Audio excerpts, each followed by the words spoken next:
starting from the time जब आपने career शुरू किया था, and there is this another meme which is going viral on social media which says that you are the lip sync king. आपके जैसा lip sync कोई नहीं कर सकता है, be it any song, like कोई भी गाना आप उठा लो. for a while, but yeah, मेहनत बहुत लगती है उसके पीछे जो Like you बहुत own the song, Imran. But it comes across that way because for it to look easy, it's very tough behind the screen. मेरा हमेशा से ये एक गोल रहा है, मकसद रहा है अपनी फिल्मों में.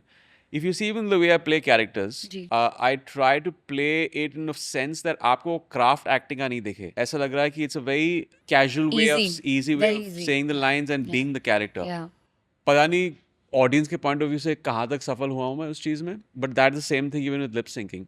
So when you have to get your lip sync right, you have to hear it like hundreds of times to get it. Like I have read articles on how people have compared you with Rajesh Khanna साहब, क्योंकि उनको भी lip sync king कहा जाता था ना. I remember your first movie Footpath, उसका एक गाना मुझे पसंद भी बहुत है. I was talking सारी रात and the सूरत पे तेरी प्यार आए. Yeah. KK was your voice with Aftab Shirdasani. So this is what I was telling my team also, that there's a reason why he's called lip syncing, because you pick up any song and Imran kills it. तो कुछ ऐसे particular ऐसा कुछ inspiration लेते थे आप इमरान किसी actor से? नहीं, जैसे मैंने कहा कि you have to hear it so much, वो एक आपके जहन में, आपके सबकॉन्शियस में इनग्रेन हो जाता है and it becomes like a reflex. मैं इस तरह अपने डायलॉग्स में भी काम करता हूँ.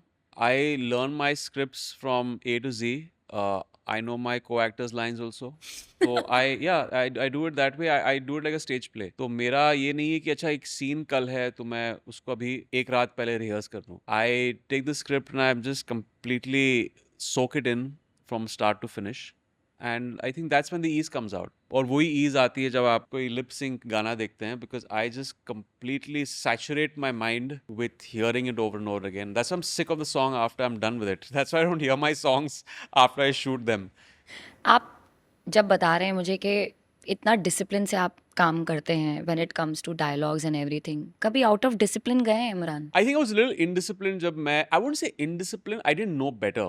Okay. एक प्रोसेस मेरे करियर के शायद कुछ सालों में ही मैंने सीख लिया था, by mistakes, trial and error और unpreparedness, जहाँ पे आप सेट पे जाते हैं and you start feeling the fear and nervousness, but that came from ill preparation. जब आप नहीं prepare करते हैं, you become super confident when you put in the work before you get on the film set. और वो feeling शायद 2-3 साल के बाद मुझे आई, and then I started prepping that way for my roles, and I was like, you should just come on set and have fun, not feel the nervousness and anxiety. लेकिन उसके पीछे you have to feel the anxiety जब आप वो preparation कर रहे हैं, which has become a norm for me for every film.